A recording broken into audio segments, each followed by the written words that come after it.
an announcement.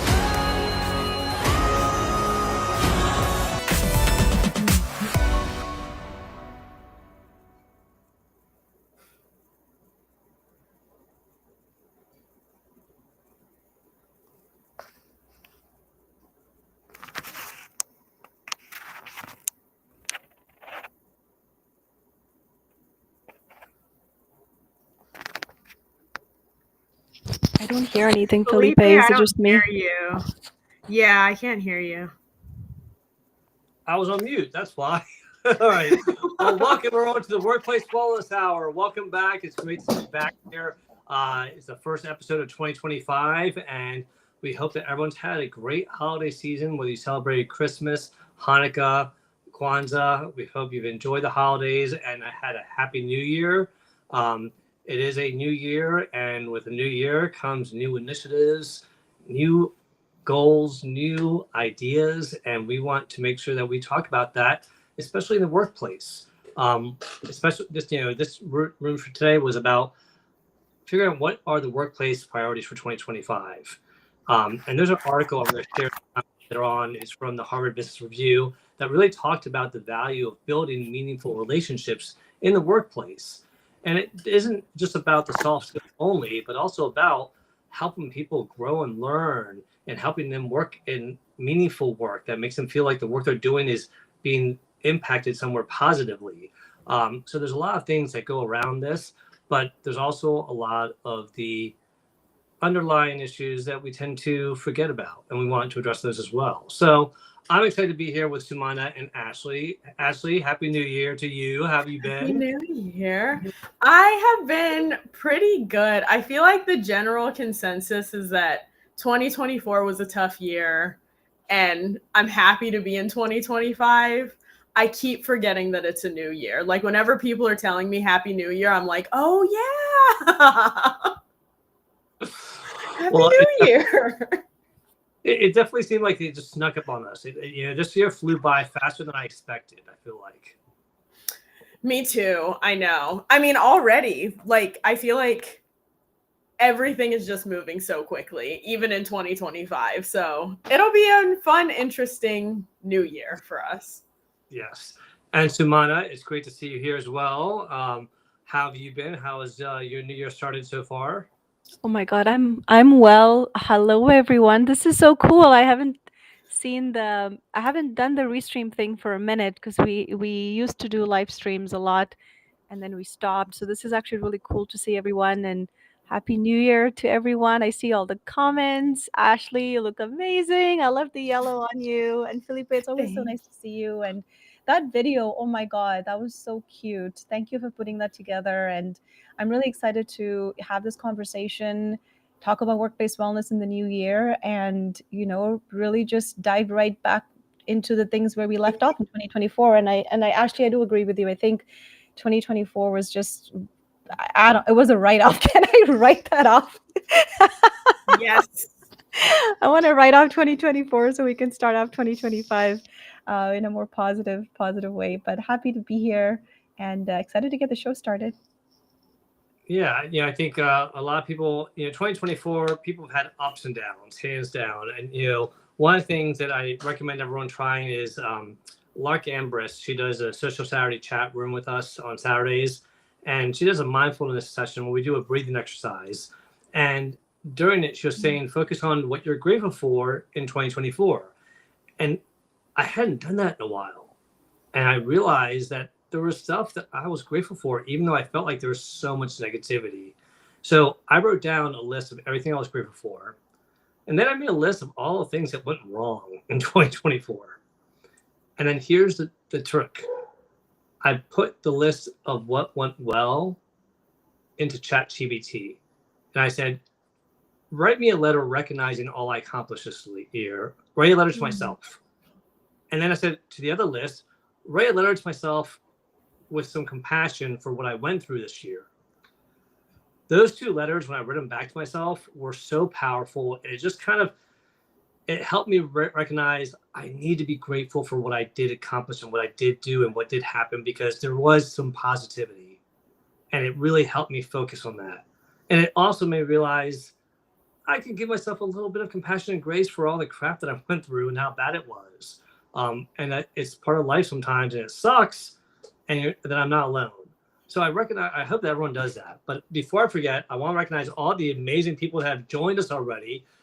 We have Alejandra, who joined us. It's great to see you there. And of course, Kenneth, our wonderful friend. I hope you join us on stage later, Kenneth. And Sam Hall, who has been a regular attendee lately. Great to see you, Sam, as well. And Jackie Hallberg, who's got a new room called Emotional Women that is being done with her and Melissa Houston. I'm looking forward to hearing about that. And yes, Copper was in the video, Nick. Nick is the gifted bipolar writer. And it's great to see you, Noni. Wonderful to see you as well. And what I love about these rooms here, I know it's a big change from the audio rooms, but I gotta say, I love when people start having chats with each other. And you start seeing like Nick, is saying hi to Jackie, and people start saying hello to everybody. So it's really great to see that. But hello to Christy, thanks for coming. Lisa Fevick, another person who does great work for women out there of health and menopause.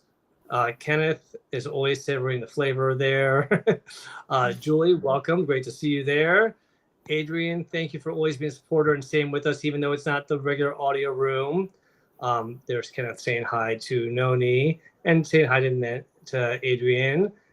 So again, I love how everyone's saying hi. LinkedIn user, Happy New Year to you too, but we don't know who you are because it says LinkedIn user. So let us know who you are. And Sia, it's been so great to see you. Happy New Year to you too, my friend. I can't wait to catch up. And then Nick, of course, is here. And we have, let's see here, Grace. Oh, Grace, it's great to see you as well. Happy New Year to you. And great topic. Thank you. I'm skipping ahead here a little bit, just trying to see who else I can say hello to that we haven't said hello to. Jeremy's in the house. So great to see Jeremy as well. So thank you for coming. And Peter, my HR buddy, thank you for coming, Peter. And Kelly, great to see you as well. So it's great to see everyone here. This topic today really was something that I think, we are very passionate about, trying to make sure that the workplace culture is positive, that we're looking at the overall wellness mentally, physically, and financially. And as much as people say, oh, I don't do New Year's resolutions, I gotta be honest with you, I'm not a big guy about New Year's resolutions either. But I do think the new year is a good opportunity to kind of reset. It's if not the new year, then what point of the year is the best time of the year? If you say, hey, your fiscal year for resetting is in September or November or April, great. If you have a time period, but if you don't, I think January pretty much makes good sense. And we've talked about it before. Ideally, start planning in December, November for those goals. But if you haven't started, it's never too late to start. So today's topic was about what are those workplace culture priorities, and how can we build meaningful workplace connections? And so I'm going to talk about a few things. I'm going to share my Felipe 5. We'll go to Ashley and then Sumana, and then we're going to invite you all up here. We're going to share the link in the comments. As Ashley and Sumana are sharing, I'll put the links in there so it's in the recent parts of the comments. And it's Philip is the LinkedIn user. Thank you, Philip. And so with that being said, let me start off by saying this. There's been studies done. I see the Harvard Business Review just did an article, which I'll share in the comments later. And they really talked about having that meaningful relationship and making sure that we have those opportunities where people are really focusing on building those relationships. But it was broken down into 4 categories. It was the colleague, the leader connection, the employer connection, and the connection to the role. And all 4 of those are factors that do play, because obviously you want to have a connection with colleagues. And that's probably the most common one that we all talk about. But the leadership role, how often have we separated ourselves from our staff because, I can't be friends with my staff because I'm their manager. Okay, I get that to a point, but it doesn't mean you can't have a good relationship. You can't know what their personal interests are. You can share common interests. If you both love hiking, if you both love Marvel Universe, if you both love cooking, whatever that commonality is, that's a connection. That's not a friendship. So lean into those connections. The employer connection, that's about the mission and the values of the employer. What's the work that's being done? And do you feel good about contributing to that work? If you don't, that might not be the best employer, because really you can't fault the industry that they're in. If the work that they're doing as the industry does not match your values, then go find one that does. But if you do have one, make sure that your employees know that, and make sure that you understand the mission and the vision of the company so that it can help drive you a little bit more, because it really does play a role. And the last one is the role, just the day-to-day work that we do. Am I contributing to something? If I am, how is it impacting it? Is it impacting it positively? Am I impacting our clients? Am I impacting policy? Am I impacting the world? What am I doing? Or am I just plugging in numbers for fun? And so that comes back to communication. We got to communicate and let people know how their role impacts it. It was that JFK quote out there about, talking to the janitor, saying, "What do you do here in Nassau?" And janitor said, "I help put people on the moon," because he truly felt like his job of keeping things clean, organized, making sure that they had the great workstations to do their job well, contributed to getting people on the moon. That's the mentality and the mindset we got to have.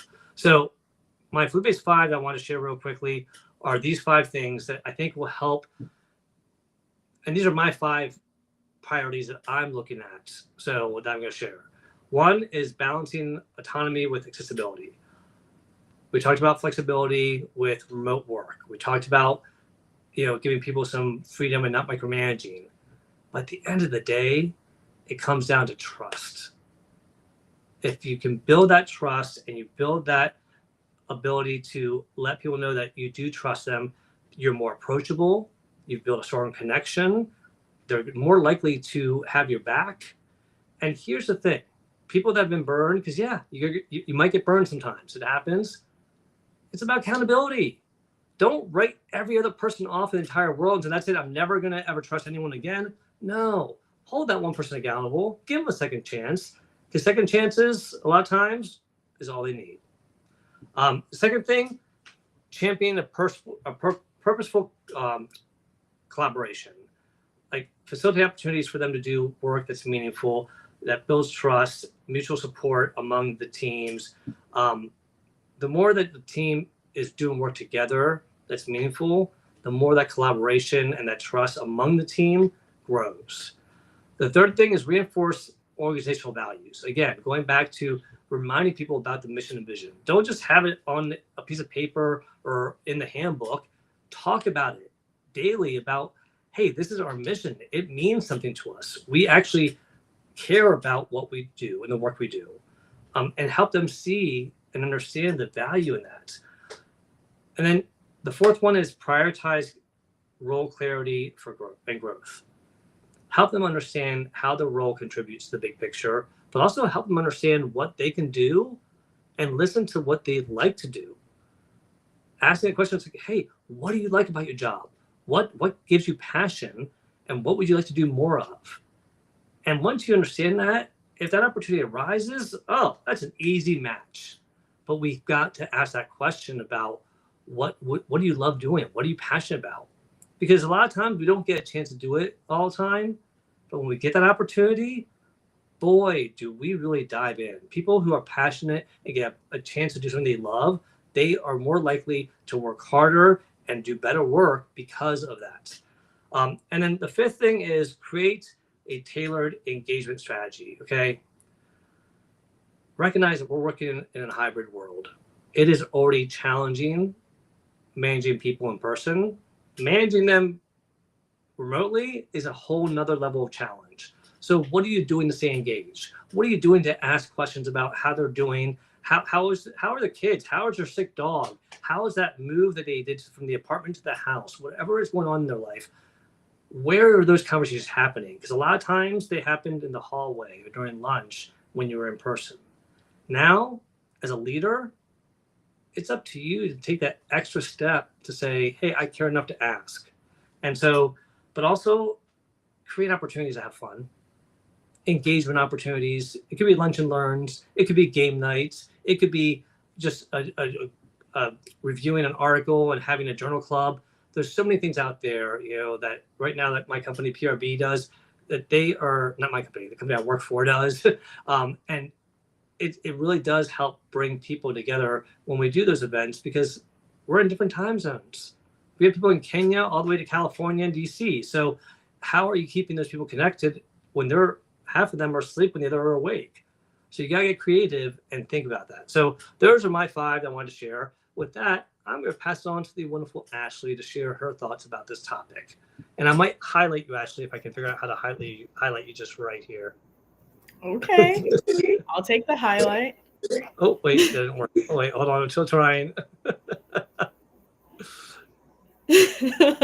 All right, we're just going to go back to this. Okay, I'll figure it out. Yeah. Oh, well. I wanted to just comment wait. that I'm on my. Oh, okay. There you Well, go. hello, everybody.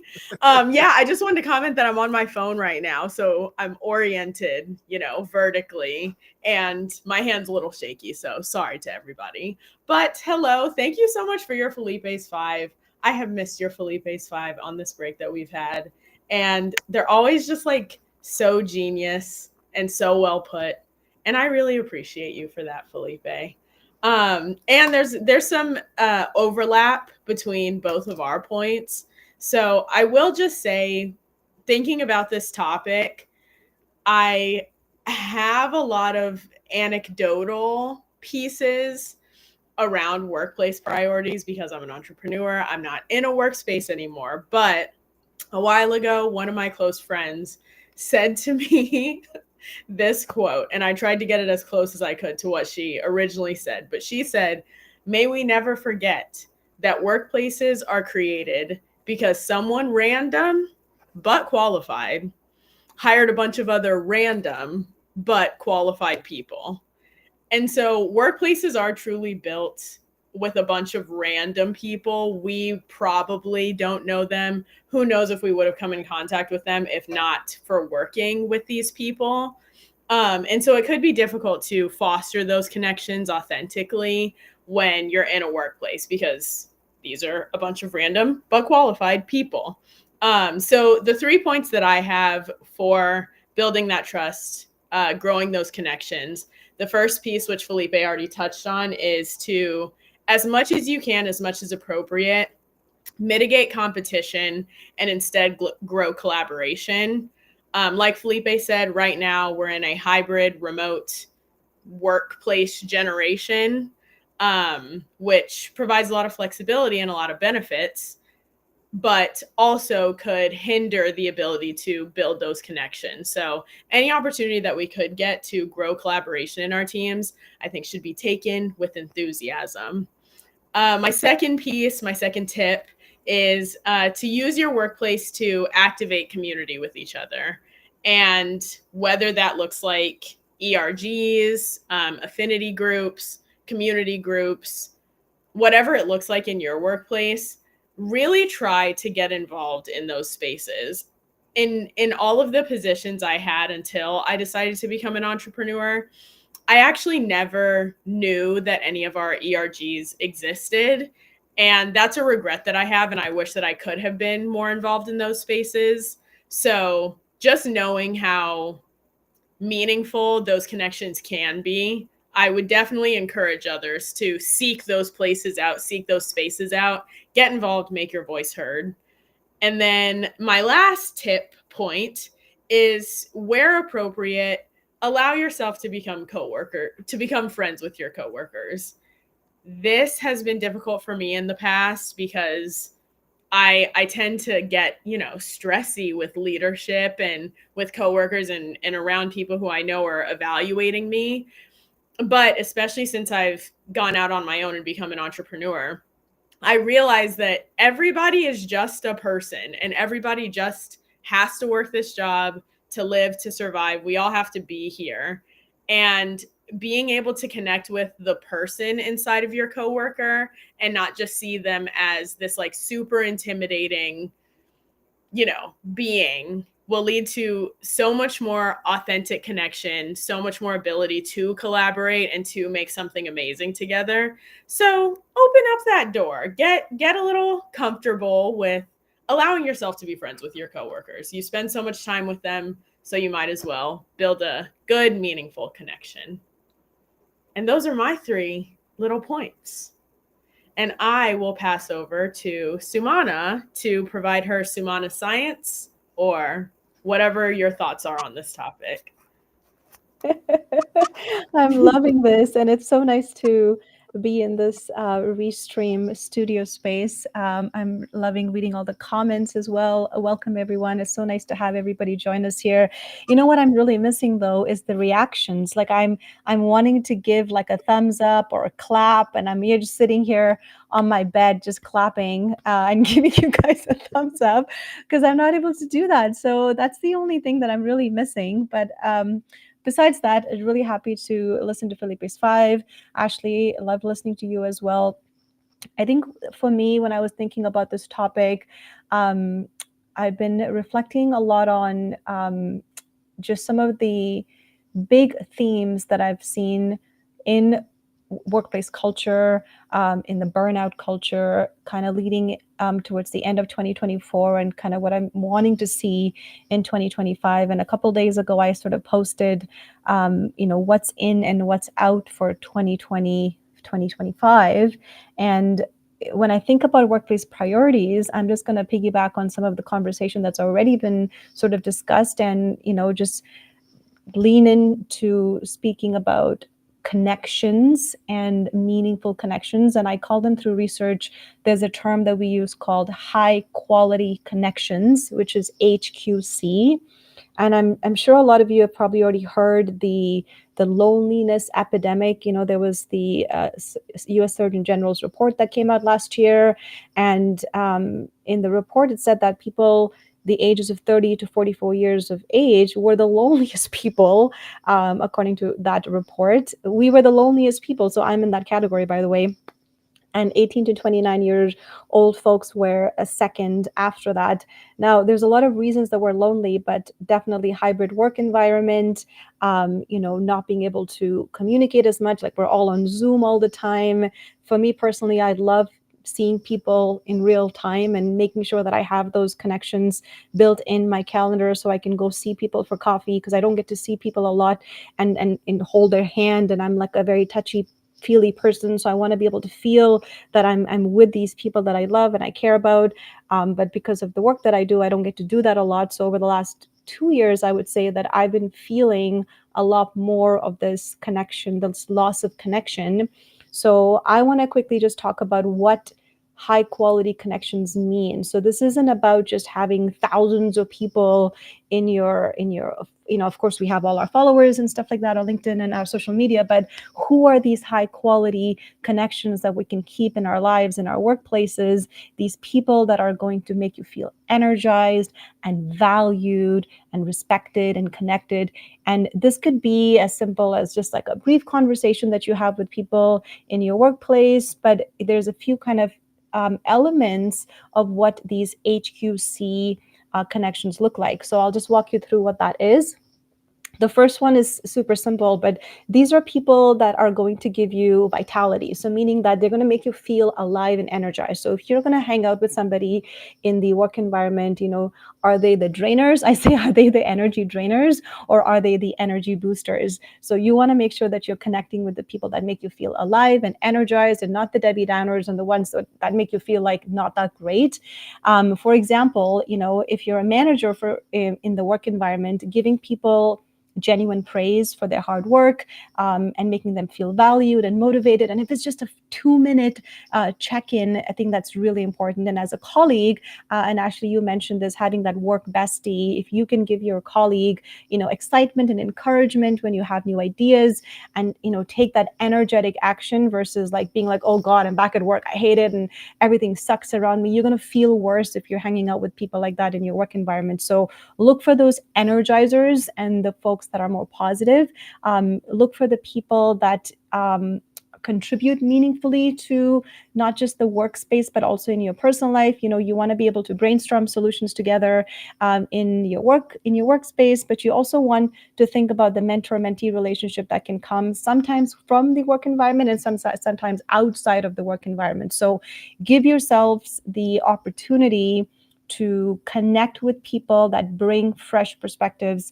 For me, this right here, Workplace Wellness Hour, I'm always feeling like I have that fresh perspective from Ashley, from Felipe. I'm always learning something new. So this for me right here, even though I don't get to see them and be close to them in real time, I still get to hear their voice and now actually get to see their faces. So that makes me feel really, really good. And last but not the least, high quality connections are also people that are going to actively listen to you and hold you in positive regard. Do they show you value, and are they leaders, for example, managers, for example? Are they leading with empathy? Are they able to share personal challenges? Do they make you feel like you are cared for? Like, I don't want to go to work, for example, and show up and I'm having a bad day and my manager doesn't care about me at all and has shown no sympathy, no comfort to me. I've seen both sides of the coin, where I used to go to work and I would absolutely, get so much love and comfort on a bad day, even a bad meeting. Sometimes you have a bad meeting and then you come back and, your manager might give you like a piece of chocolate, or for me, I used to always get flowers sent to me on my desk. That was always really sweet. But people that can do these three things for you, the high quality connections, just as a review, are the people that are going to give you vitality. They're going to set you with positive regard, and there's mutuality in the way that you show up for each other, but also in these brief moments of interactions that we have, and in a collaborative environment that we have in our workplace. So that's the science, and I'll stop there. And I'd love to see what else people have to say. And I think we can bring people up on stage and see what that's like. I'm really excited to see what that's going to be all about. Felipe, I'll hand it back to you.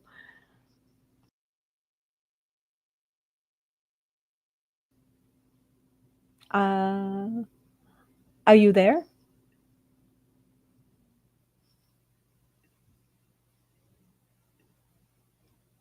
Or am I lost? I'm not sure what's happening. I'm also lost. So we're both.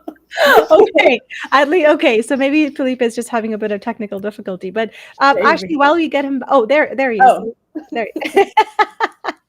I can't hear you. I can't hear you, my friend. The LinkedIn glitches are happening to me now, not you. So everything froze. I couldn't unmute. I couldn't change anything. So, but I love what you shared, and I think that it was so powerful what you shared, because there is so much value into really leaning into that, and so many great people here who have joined the conversation. That's what I was actually trying to do. Is I was trying to see everyone that joined, and I wanted to say hello to who was it? Roy Karosky from Sydney. Where is he? Let me go up here real quick. And by the way, I have put the link to this room in the chat. So go ahead and click that link. Join us up here, and we would love to see you up here. But Roy, it's great to see you here. Kelly, great to see you as well. Kelly, you wrote the longest comment I think I've ever seen on LinkedIn. I don't even think it can even show. I'm gonna have to read it later, but it's like there's like no lie, like probably like 3 or 4 paragraphs here. So I'll check that out. But hello to my little sister, Melissa Houston. She said that Melissa said in a comment here. She says she ran remote teams for a decade, and you have to show up and actively listen. And that's just so true. I mean, at the end of the day, you can't phone that in. And I love what Nick said here. We have to lead with trust. Same with Christy. She said lead with trust. Let's see here. Oh, Nick said, oh my God, Ashley, we had the combo in our company-wide meeting today. We are all from all over the globe, a melting pot team. I forgot who said, someone said they missed their Monday morning hugs. And Jackie, yes, the reactions. So the good thing is that all of you attendees, you all can react. It's the us on stage that we can't react. That's what sucks. But if you're watching it, so Ashley and Sumana, if you're looking at it on LinkedIn, you can see the people's reactions there, but not here on Restream. And then Stephen, you joined us. Great to see Stephen Eng. So I love that so many of our friends and community here have joined us here, and now that we've moved over. Oh, and Dr. Tanya is here as well. And Gregory, great to see you as well. So we got full house here, y'all, and it's great to see everyone. Please invite others into the room, repost the room, share it with your network, let them know that we're going on live, because we'd love to get their inputs. And like you said, join us on stage. Oh, wait, I think we have somebody here on stage. We have Roy Krosky. All right, Roy. So Roy, thank you for joining us here. Please, what are your thoughts about priorities in the workplace culture for 2025. Well, Happy New Year to everyone. I'm not sure if I've wished everyone, but let me say that wishing you all a simply awesome, sensational 2025. I was reading a post from one of my colleagues, well, one of my LinkedIn connections, literally a short. Sorry.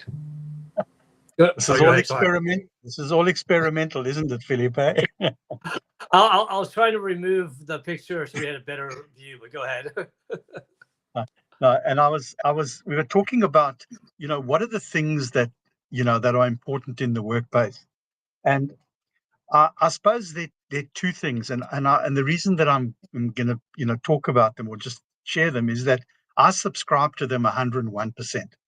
And that is that, first of all, I don't call people that work for me my employees. I call them team members, because every person has a role, and everyone's got a vital role in the team. So I never call the people that work for me employees. I call them, as I say. So there are two things that I subscribe to with my team. One is that they need to feel valued at every point and step of the business journey. And the second is the word inclusion. And when I say inclusion, I'm talking about that they need to feel as though they're making a contribution, as well as if they make mistakes. So my team leader, I've empowered her to make mistakes, as an example. She knows. I mean, we all make mistakes in life. And I say to her, don't be afraid to make a mistake, because out of a mistake comes a new lesson that we can learn, and that makes us better people. So those are my words that I think are important in the workplace. It's to be valued and to be included. Thank you so much for the opportunity to speak. Roy, thank you for sharing that. And that was so powerful, because giving people the psychological freedom to make mistakes and know that they can learn from them is a huge thing. Creating the fear factor that if you make a mistake, you could lose your job, you're paying people to worry. You're not helping your company. You're not helping that team member. And I do love that you use team member versus employee. I'm a big fan of that as well. But learning from your mistakes that's life. I mean, think about it. Kids growing up learn from mistakes. In school, we learn from mistakes. We are always going to learn from mistakes. Why not make it an experience that is a teachable moment versus a opportunity to criticize, shame, and possibly, punish? So I love that you shared that. And, one of the things about learning, I will say in my 30 years of doing HR, the one thing that I've consistently seen is that the companies, what they do best, they tend not to do that thing best with their employees. So for example, education. I worked for a company that did education. They had no educational reimbursement. They had no in-house training. They had nothing to help their internal employees grow and learn. I worked in banking. Do you think we taught our employees how to manage their credit and their accounts and their no, horrible about it. So it's one of those things where it's whatever your company does, I recommend for the reputation of your company and for your own reputation, make sure that you share what you do best with your employees first. Because not only is that going to send a message, but you're also going to have an internal group of people that can give you feedback that you trust and who are invested in your company. And I always want to say this, when you're sitting down with your employees or your team members and you're having a conversation, don't phone it in. I think this is the big message that we're trying to tell you all is don't phone it in. Make sure that you do this. And then we have a bunch of people on stage here in the green room. So Ashley, I need to bring you back. And so real quick, I want you all to think about these things. If you're going to have a conversation with a team member, the first question you should ask them is that question that went completely crazy viral on Twitter from none other than a Muppet, Elmo. And anyone remember that question? Put it in the comments if y'all remember the question he asked. because it was a question that was it four words, or actually 5 words. And Ashley, Sumana, or Roy, do you all remember the question? How's everybody doing? Exactly. And it went crazy, and people were being transparent, vulnerable. Ask your team members, how are you doing? Be sincere in that. And then here are the other questions I want you to do is ask about what they want to do. Invest in them. So ask about what do they want to do next in their career? How can you help them get there? Why do you want to do this? To make sure that they're doing it for the right reasons. Who can you collaborate or train with that would help you? And when do you want to start doing this? Those are just some simple questions that we can ask each other. So with that being said, Roy, any other final thoughts before I bring some other people up? Yeah, I want to just sort of jump on the back of what you said about making mistakes. And I'm going to share this because this is what my business is all about.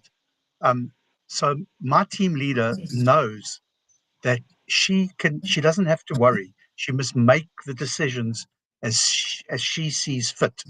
And I will back her even when she makes a mistake. And I have done that a number of times. And what I've explained to her is that you don't learn anything when you're getting everything right, when everything is working out properly. You don't learn anything. So the lessons that you're going to learn are going to be from mistakes. Thereby, enable yourself and let yourself make. I'm giving you permission to make mistakes, and I'll back you. I mean, I've had a situation where my team leader sent cost prices to a customer. Now, I mean, I could have exploded, but I didn't. I chose not to. I said, what did we learn from this? What are the things that we can do? And how are we going to resolve this? And there's a way, as they say in the classics, there's a solution to every challenge and problem that we've got. So I thought I'd just share that how powerful and important it is to enable people to make mistakes. We don't learn from all the correctness, we learn from the mistakes that we've made. Thank you so much for the opportunity to speak. Can I just mention one thing, Roy? I really appreciated that, Felipe, if you don't mind. I just want to bring like this a different perspective, and I totally get it. You know, there's value in giving people a second chance, a third chance, but just as a devil's advocate, because I've seen in certain industries where mistakes are penalized very hard depending on the severity of the mistake. If you make a mistake, that's fireable, or a mistake, especially in government, for example, if you're making a mistake that's at the minister, deputy minister level, even your boss can't save you. Like, if you have to go, you have to go. And there is really no opportunity to say, hey, you made a mistake, especially if you're in a senior level position. And I've seen that. I've seen that in sexual harassment situations. I've seen that in bullying situations. I've seen that in data, when the data was wrong and it created a policy or a media report that led to a lot of backlash. So in those situations, and in certain industries, especially in government finance, for example, or is probably one of those legal spaces, there is no room for error. So I just wanted to throw that out there and maybe ask Felipe or Roy, even from an HR perspective or a leadership perspective, like, what do you do in those situations where there is no error allowed and you could be fired if you made one? Well, I mean, this is going to sound a little bit cold and harsh, but you know what industry you're applying for and what job you're applying for. And if you're applying for a job, let's just say you're going to be a surgeon. Well, guess what? A mistake as a surgeon is going to be a lot more severe than a mistake at the supermarket. Okay? You misbagged someone's groceries. No, that's not a terminal offense. You killed somebody because you were being lazy and sloppy. Yeah. So I think it does depend on the job. If your job is going to impact people's lives or it's going to hurt someone financially because you're careless, yeah, the severity of the repercussions are going to be more. But I have a CEO that said something very wise. She says, we all should be aware about one thing that we do poorly and kind of accept it, because we aren't always going to do everything great. But if you recognize the one thing you do poorly, you can give it the attention it deserves because you know it's not your greatest strength, but you don't need necessarily waste all your energy trying to improve on it, because it's just not your greatest strength.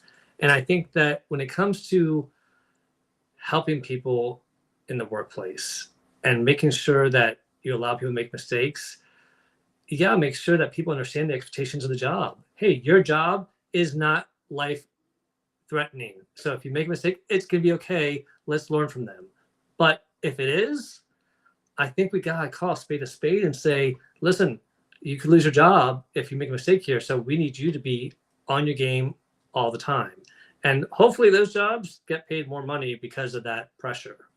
I wanted to maybe just throw one word into the mix, and that's the word consequence. I think that particular jobs have specific consequences, Sumana.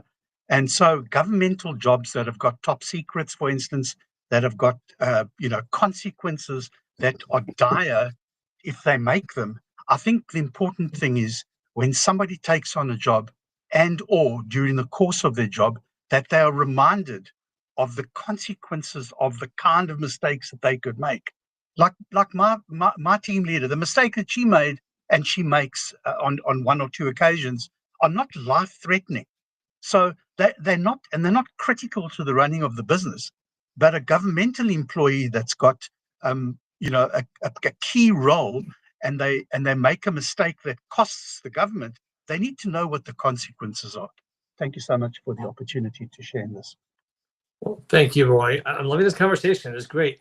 Let's move on to our next guest that we have on here on stage, Nick, the gifted bipolar writer. Thank you for joining us on stage. How are you, my friend? Please share your thoughts on the topic. The mic is yours. I'm good. Thanks so much for letting me up. So I had to come over during the conversation because I just wanted to bring the fun part of stuff back. We just started a new year, and so we have a Monday morning meeting company-wide. It was such a great meeting this morning, and I think everybody actually left, kind of almost hopping and skipping on air. Like, who does that on a Monday morning? I just love my team, and so one of the things my boss brought up at the end of last week was, do we want to keep our Monday morning goals? We're like, yeah. So we have a whiteboard, everybody puts their goals, and at the end of the week, we check everybody who meets their goals, and we encourage everybody that didn't get their goal accomplished. Well, one of the things he asked as well was for us to come up with ideas for team building, fun things to do. And I suggested a puzzle. I said, sometimes you just bang on your head at your desk trying to solve a problem, and you're like, oh my God, I need to get away from here. And he was like, yes, a puzzle's a great idea. So I picked one up on the weekend and I put it in the conference room. And I really love the fact that we can get up from our desk, walk over to that puzzle, stick a piece in if we're feeling frustrated, and walk back to our desk feeling accomplished. I know another employer might be like, no, this is not a game room. But it's not about that. It's about us being in a good mind space and work so that we can face our day head on. So I just wanted to jump up and add that into the mix of things. Well, thank you, Nick. And I love that I've always said, Island Elevators? Is that the name? But you're so on mute. Yes, it's Island Elevator, sorry. Yeah. This is a company that, you talk about being employee centric and doing things the right way. They've got the right model. And the idea of just doing a simple puzzle, besides the fact that it can bring some people together, it's also a great way to just kind of reset your mind. When we're looking at computer screens or doing work or on a project that we can't solve, getting your mind to just think differently, like working on a puzzle, can be the best thing mentally. So I love the creativity behind that and just the trust and camaraderie that you all have in that. Sumana or Ashley, any thoughts on what Nick shared? I'm obsessed with the fact that you guys have a puzzle. Sorry, my camera's off. I'm having some tech stuff, but I love that you made that suggestion. I agree with Felipe. I love the fact that you're able to utilize your creative brain and step away from a problem and just like get into a bit of a flow state with another thing. And then the answer can come to you once you're not thinking so hard about it. And a puzzle's so simple. Like, I think that it's easy for workplaces to try to find a really complicated solution, but a puzzle's so simple, easy, and genius. I love it. I know it costs like $20, and at the end of it all, you know, whenever we finish it as a team, the 9 of us, we get to like frame it, put it on the wall, sign out, and Yes. be like, we did this together. But we each took a piece away because we were trying to get something done at our desk. And that's the whole point. You know, we work strong by ourselves, but we work stronger just knowing the person in the next room has our back. Yeah. I wish I could bottle up everything in my company like give it out, I swear. But thank you for having me on. Well, thank you so much. And I just want to say hello to a few people that joined us. Leslie Flowers, it's great to see you here as well. And we have Lisa, thank you for joining us. And Christine, as always great to see you here, our friend. And then we have Christian. Oh, oops. There you are. Great to see you. Philip, thank you again. I guess you were the LinkedIn user earlier. And my HR buddy, Michelle Evans, is here. Oh, where'd she go? There she is. Thank you for coming, Michelle. And then Marcia Lee, one of our very first members of the Workplace Wellness Hour. It's always wonderful to see you. And Simone Tai, the first person that I ever did a LinkedIn audio room with. And Melissa Houston shared a good point. You know, we need policies to help prevent these critical errors. And that sometimes, you know, I will say I'm not a fan of creating a policy for everything because accountability sometimes is the solution. But sometimes a simple policy can prevent a lot of issues. So with that being said, let's move on to our next speaker. Kelly, thank you for being so patient and waiting for us. And I am going to read what you wrote in there, but maybe you might share a little bit here. So the mic is yours. Oh, thank you. I just wanted to make a world record. So I thought I'd start with promoting my idea. Firstly, just on your point, I think it's important to know that your external customers are just as important as the internal customers. And that also involves the community. And I think every business that sort of takes notice of what's happening around them, because with events, as you all know, there've been so many people that have been devastated and broken and don't have the businesses now, but they seem to have this stigma of worthlessness. And so, yeah, as part of your business, I think it's important to bring in the community and get involved in something that helps, and that brings people towards you, and it brings a sense of community and honesty to the business. So that's about the business side. And what would you like me to say about my really long comment? No. I'll definitely read it later on. I just love that you mentioned that because I do think that the external and internal customer is such a huge thing, especially nowadays. People that are looking to do business with you, they look to see how you treat your team members and your staff. So if there is not a good employment branding strategy to promote what you do internally to take care of your staff, it's going to be hard for people to be attracted to your company that way. But I think also it's about consistency. And I love that you brought up community, Kelly, because the community part is such a huge thing. It's about giving back. You know, besides being the right thing to do, the younger generation, God bless them, they are more community driven than our generation was. And that all that tells me is that they're going to look to work for companies that are community driven as well. So thank you for sharing that so much. I really appreciate you coming up here. Ashley or Sumana, any comments on what Kelly shared? I'm good, thank you. I know we have a few more people on the stage. All right. Well, let's go to Marcia Lee. Marcia, it's so great to see you, my friend. How are you? Hey, what's happening, Felipe? I'm doing good. So how have you been? What are your thoughts about this good. topic? I know it's something you're passionate about. You know what? It's just a lot going. You know what? It's funny. I was just listening to the previous caller, and she's right. The external customers are equally as important. And I know for me, when I used to go to my dentist's office, I used to love her staff. But then when she retired, she had to leave.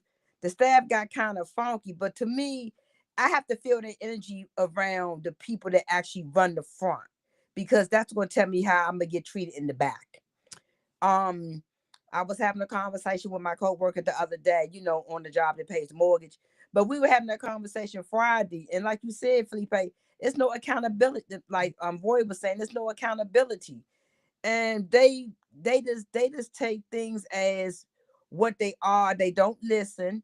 People to give them advice that's going to help us. That's going to help us be better as a company, and they don't listen because they don't want to listen. And I'm just stuck. So what I've decided this year, late last year, was that the only things I'm doing this year is what is on my job description. I'm not volunteering for anything. I don't want to volunteer for anything. I'm not interested in helping. I'm just interested in fulfilling my duties of my job description. Thank you. And Sumana, what does that sound like to you? Quiet quitting. Hello, Marcia. And that's the result.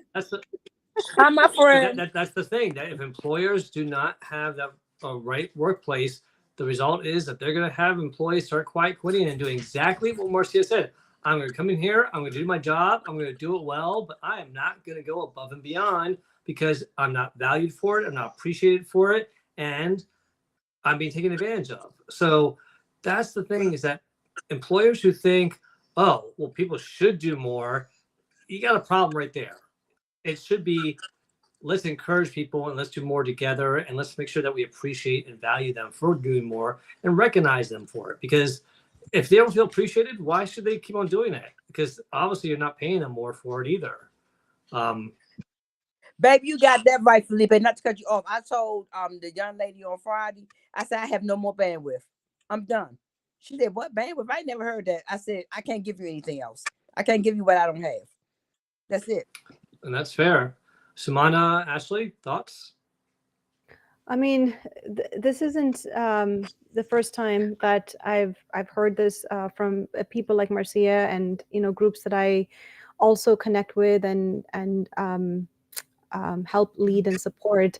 But the way the economy is right now and the way the job market is, a lot of us are just holding on to the job that we have to pay our bills, to get food to our tables, and just do whatever we can to survive.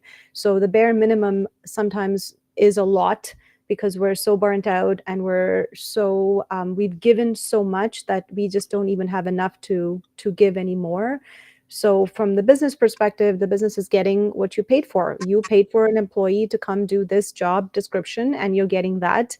But from the workplace culture perspective, you're losing a lot of talent, you're losing growth opportunities, and you're losing, a wealth of a knowledge from this excellent employee that would want to give you more.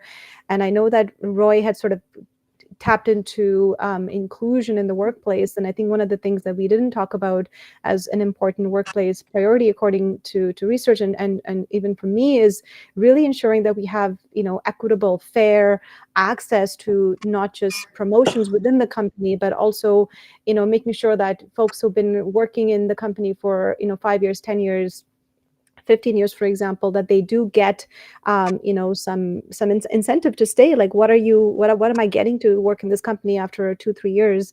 And a lot of the time, these promotions and leadership roles are internally driven, and sometimes underrepresented groups, we don't get those promotions. Someone who is more likely to be close to the boss ends up getting that job and that promotion, and the one who's been working really, really hard and burning out doesn't get that job and that promotion. So I think we need to pay attention to, as an important workplace priority, is equitable solutions and access to leadership roles and promotion. Thank you, Marcia, for your comment. Ashley, any thoughts before we move on? I will just say, I feel like we've heard Marcia complaining about this job for so long. And with that being said, I will always support a quiet quitting. I'm completely in support of you just being like, I'm just going to do what I need to do, nothing more, because they're not listening to you, and they haven't been for, as long as you've told us about this team. So we're with you, sister. And one of the reasons why I think we're so with you is because Thank you, Queen. Kings. But Marcia, one of the things, and I want to make sure everyone knows this, we're not with Marcia just because she's complained. We're with Marcia because she has tried to take action. She has spent well over a year trying to do things to make things better in the workplace, and she's got resistance. And that's where I say, don't complain without some solutions. Don't complain without trying to contribute. Marcia went above and beyond. She tried to contribute. She tried to take initiative. It just wasn't well received. And at that point, we don't blame anyone for quiet quitting in that situation, because that's a tough place to be in. So with that being said, let's move on to our next speaker. Brian, thank you. I'm so glad you came up, Brian. It's great to see you. How are you today? What are your thoughts about this topic? Oh, there you are. Hi, Felipe. Yes, and I apologize if there are some connection issues. I'm joining via my laptop. Oh, there I am, fully on screen on my own. So, yeah, I think about workplace priorities. I think with this topic that, yeah, I think that it is vitally important with building connections, especially in today's workforce, where we value connection more than ever, and I think that having the ability to speak to all kinds of coworkers, regardless of their position, is key as well.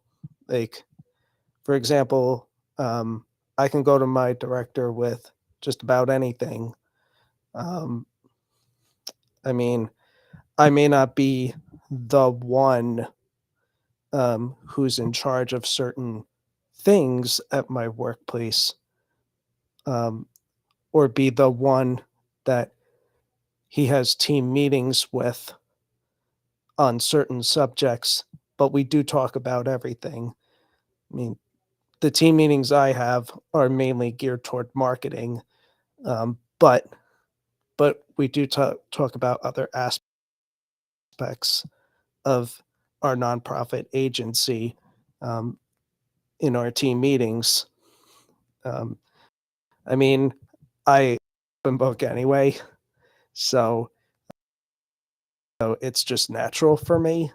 But yeah, I mean, people that space, and also I think too that priorities also involve out of work activities. Like the last few years, we've had a staff appreciation day, and we sometimes have a team breakfast or team lunch, especially if we're doing trainings, because it's a way of saying thank you for everything, for taking the time out to attend the necessary yearly trainings, or thank you for going above and beyond when things got so busy at work, those types of things. So that's what I think of with this topic. So thank you for letting me share.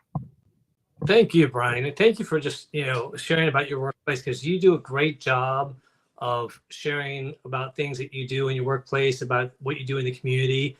And again, like I said before, you're a huge advocate for people with autism.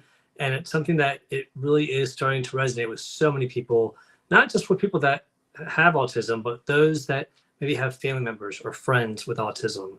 And I think it's something that you've proven that there's so much opportunity for people out there, and you are definitely a role model. So keep on doing the great work you're doing. And thank you for sharing great stuff about your workplace there. That really has been wonderful. Sumana and Ashley, any thoughts about Brian's share?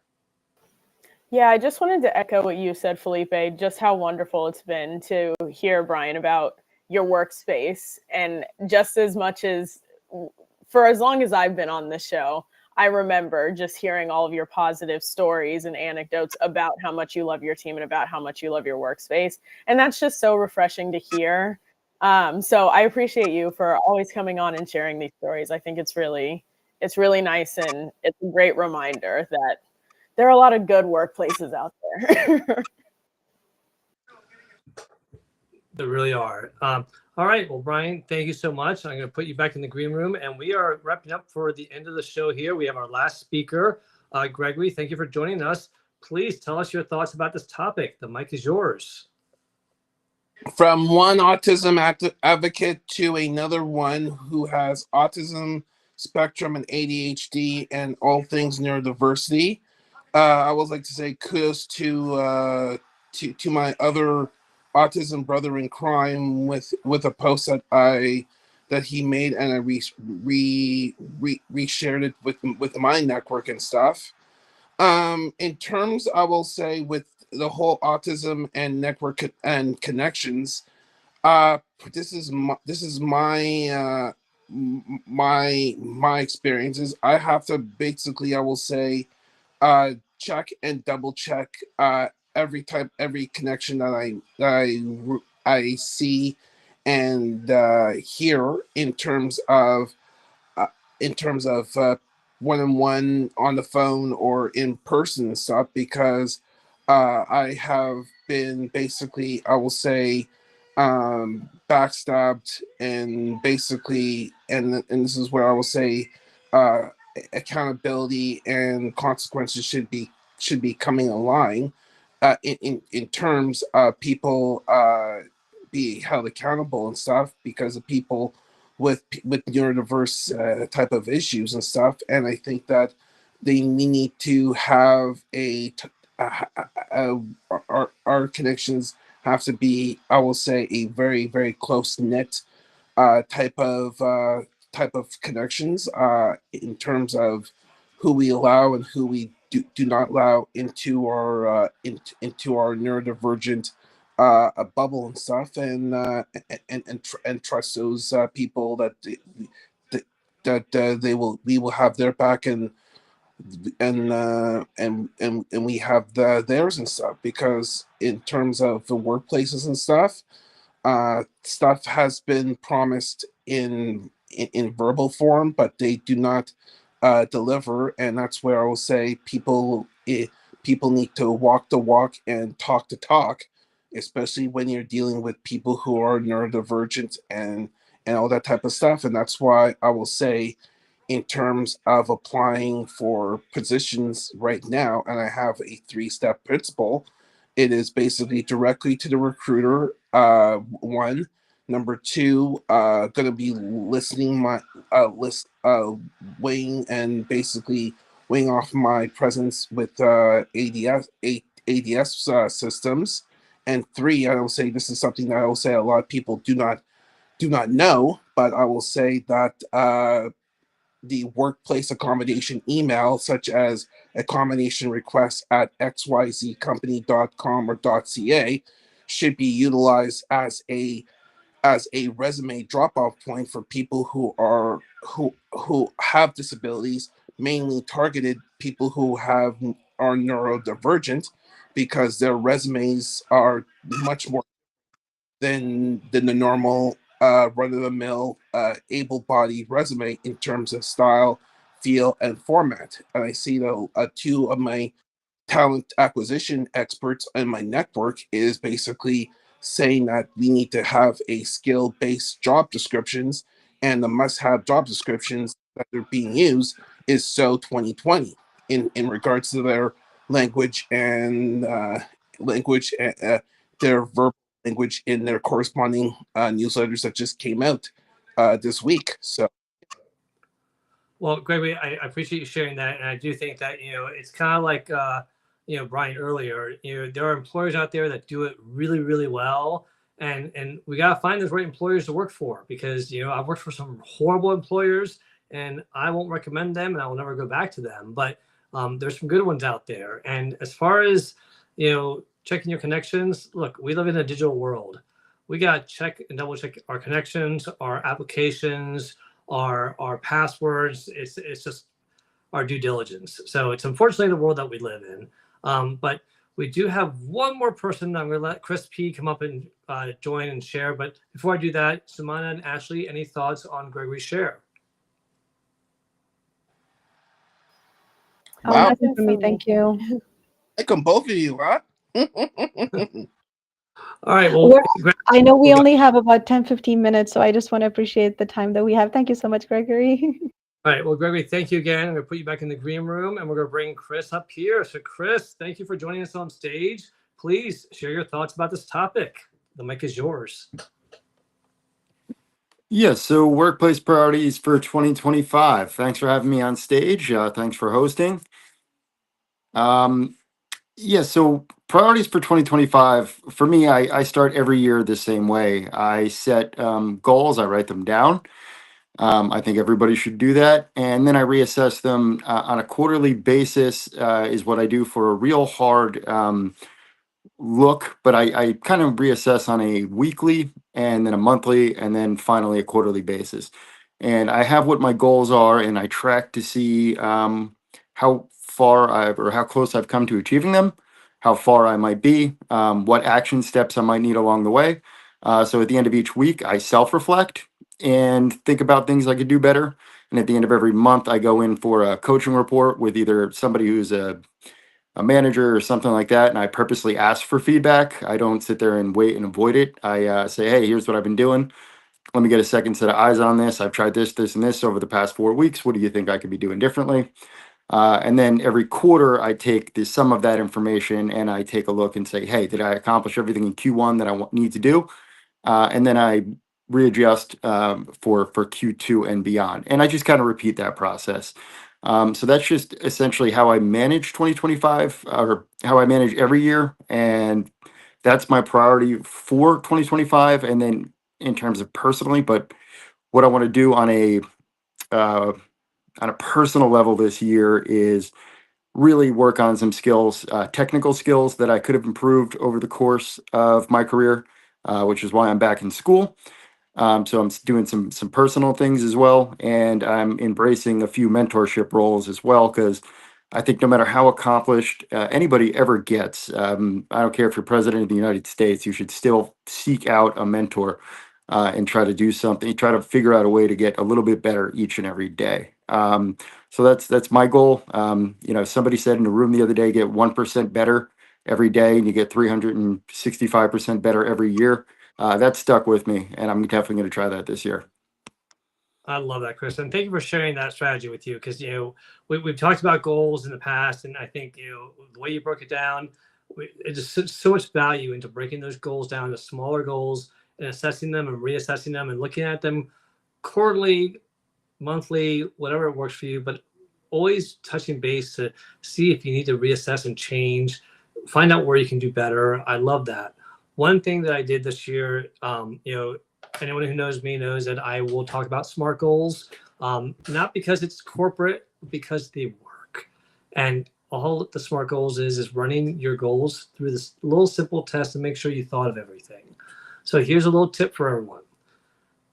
Write down your goals and then drop it into ChatGPT and say, turn these goals into SMART goals.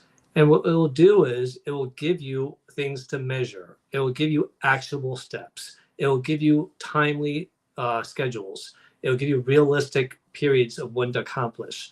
And it will break it down the way the SMART goals are meant to do. Because when you have that, you increase your chances. When you document them, you increase your chances of achieving the goals. When you break them down, like Chris said, and check on them and visit them on a regular basis, you increase your chances. So, like I said in the very beginning of this call, it doesn't matter if you started doing your goals in November, December, or you haven't started them yet. It's never too late. Hopefully everyone's learned something from here today. But I do want to, first of all, thank Chris for joining us. I'm going to put you back in the green room here. I want to give Sumana and Ashley a chance to share any last thoughts about anything that they've heard from Chris, or anything last thoughts they have about the event. And I also want to make sure that anyone in the audience, if you all have any suggestions for topics that you'd like to have us cover in 2025, or if you'd like to be a guest speaker because you're somebody who is very knowledgeable about a certain topic, reach out to us. But if there's topics that you want us to cover, put them in the chat right now. Let us know what those topics are. And also, do me a favor. Let us know where you're watching from. I meant to ask that in the beginning, but it's always nice to see that now that we have the comment section here like we did before, you really can assess how far the reach is of these audio rooms. So put in our comments where you're watching from and let us know what topics you want to cover. Sumana, I'm going to go to you. What are your final thoughts? Anything about what Chris shared, or final thoughts about the topic, or any questions you have for our audience?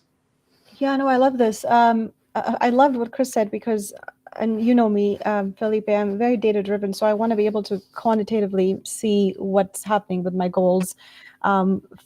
And wellness is such an integral part of who I am as a person. So for me, if I'm making a goal, if it's a fitness goal, for example, which I'm really passionate about, I like to see that.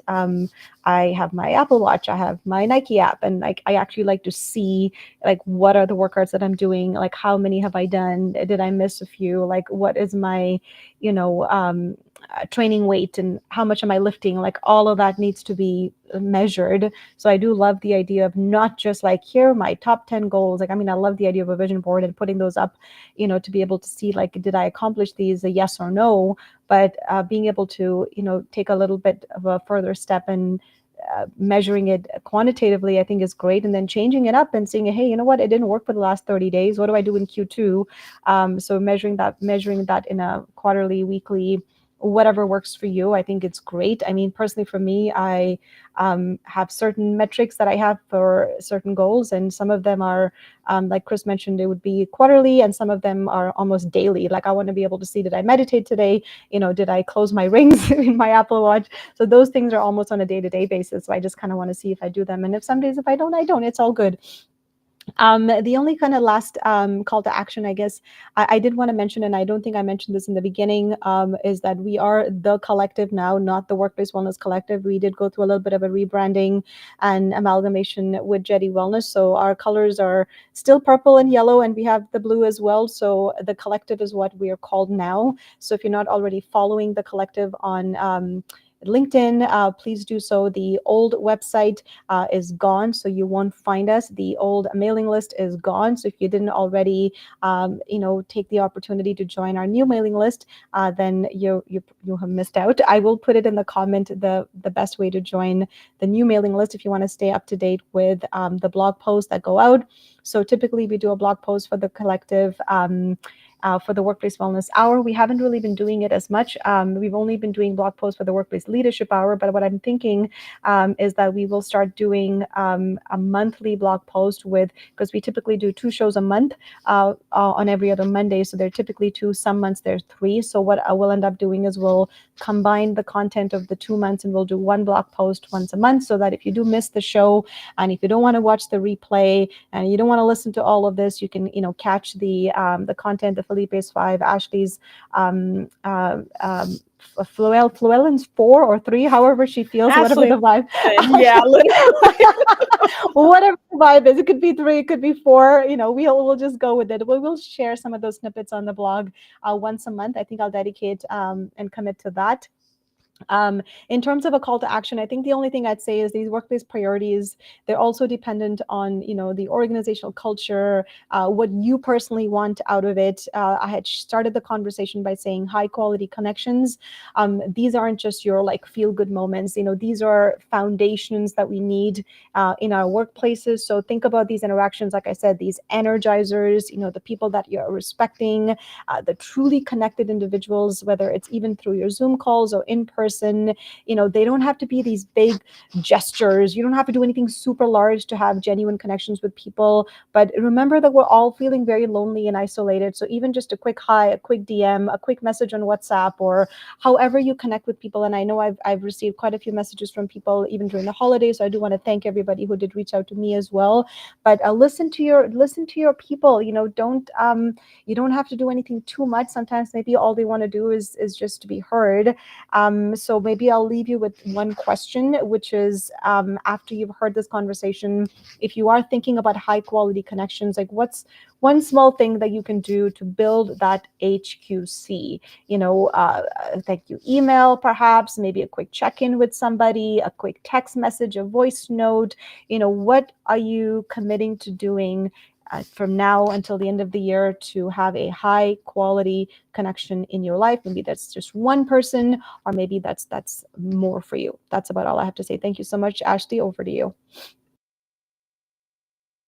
This is such a great question, Sumana. Thank you. I'm going to spend the next 2 weeks really reflecting on that.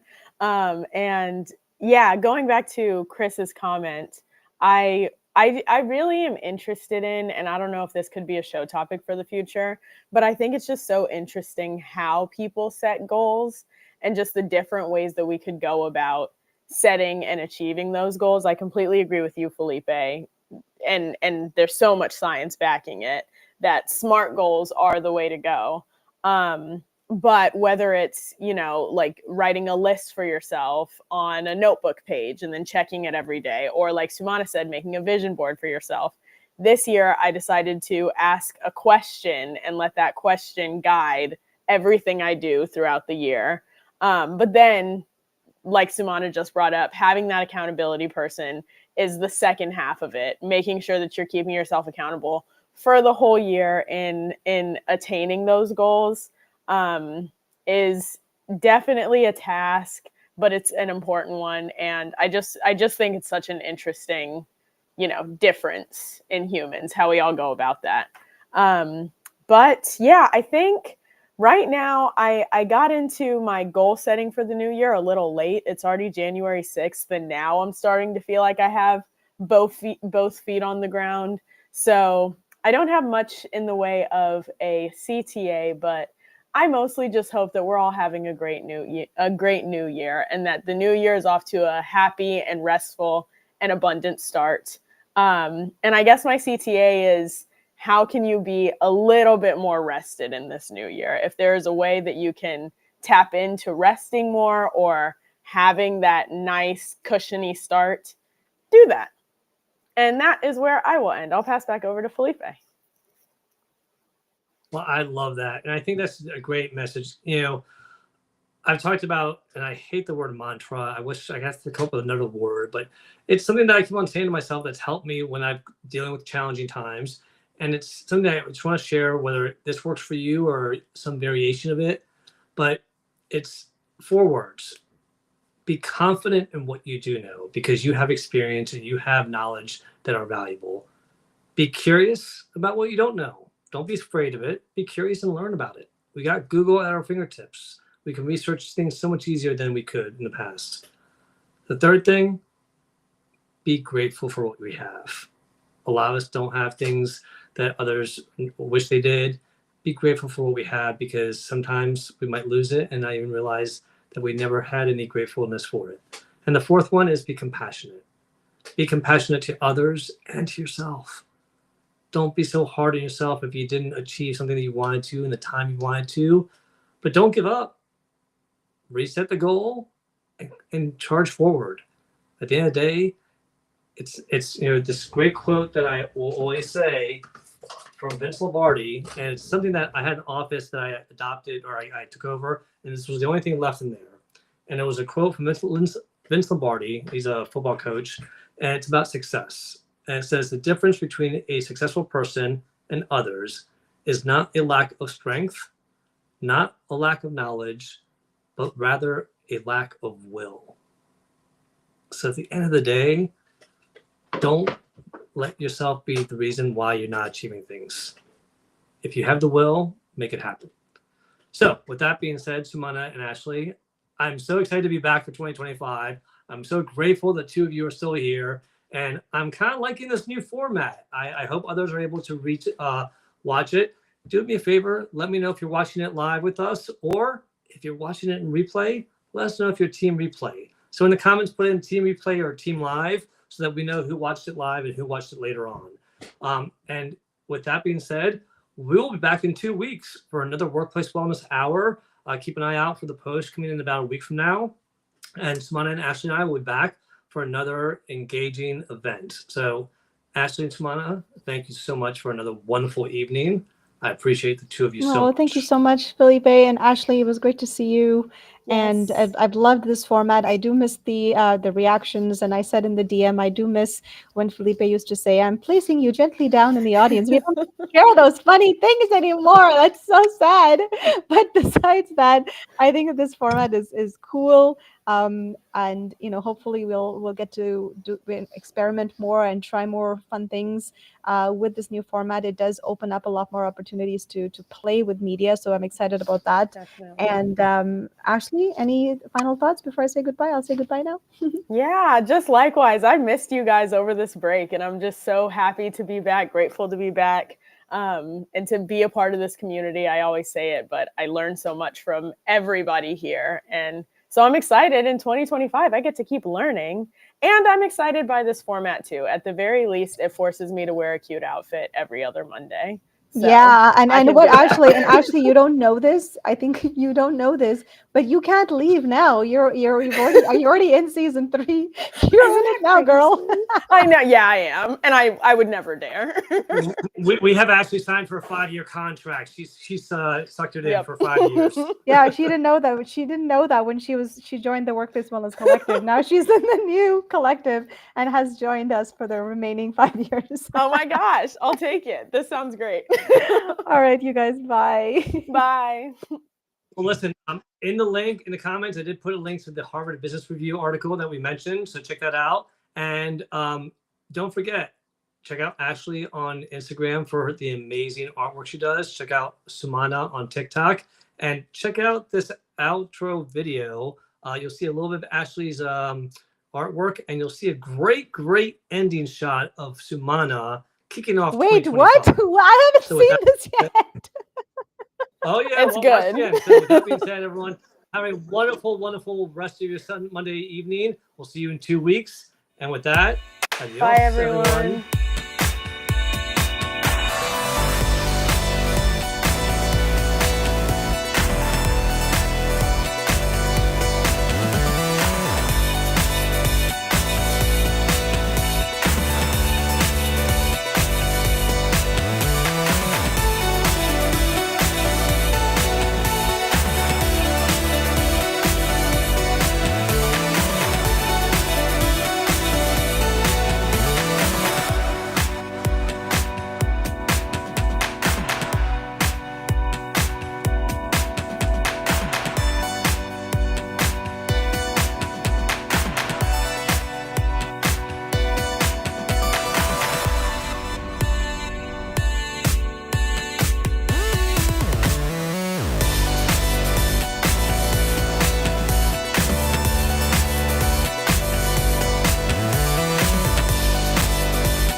I have an announcement.